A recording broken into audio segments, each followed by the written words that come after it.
Scientists claim to have recreated the Earth's first life, Mr. Smith. Well, okay, so this is interesting From because futurism. they've been doing this for a really long time. Like since the 60s, they've at least known the constituent components of life, and they've done experiments where they'll put certain compounds into a jar and they'll hit it with electricity and stuff, and try to recreate the atmosphere of early Earth and various things. Okay. So there was So there's nothing surprising about this? well, to you? there might be. There was a breakthrough about 4 or 5 years ago where they were able to get long carbon chains by shaking in a certain way. Oh, yeah. It was like a rocking motion caused them to knot up or something like that. And That's that right. was- We covered that. Maybe we did, yeah. Fuck, dude. It's getting bad. We can't remember this shit.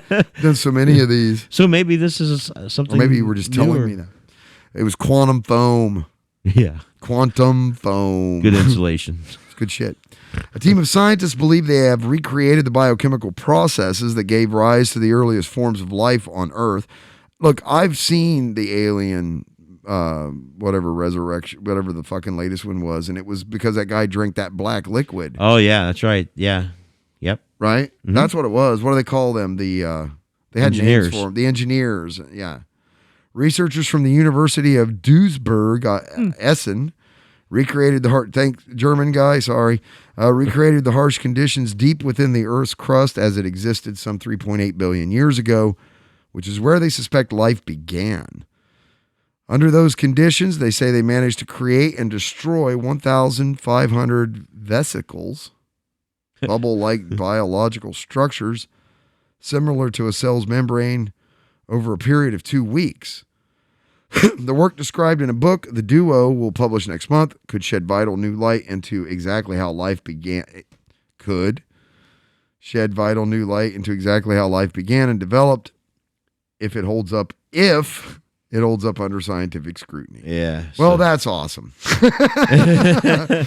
We are on the cutting edge with that article. Yeah, a little bit, a little premature. But to bring to the point of what they're saying is, though, which is different from the last article we were talking about, apparently they found a way to make what would be the outside of a cell, the skeletal structure. Yeah. Because that was one of the big innovations in life, was that the DNA and shit could be inside that cell, and it could potentially be like a shield and a barrier, and it could protect it, and it could move around. Like some of them develop filaments and stuff. So that was one of the constituent components you would need to be able to find a way to develop these structures that contained life inside in the beginnings of life. So it's kind of cool in that sense, I guess. If it's true. If it's holds up under scientific scrutiny, and if those are big ifs, man. Scientific scrutiny is belly at the same time.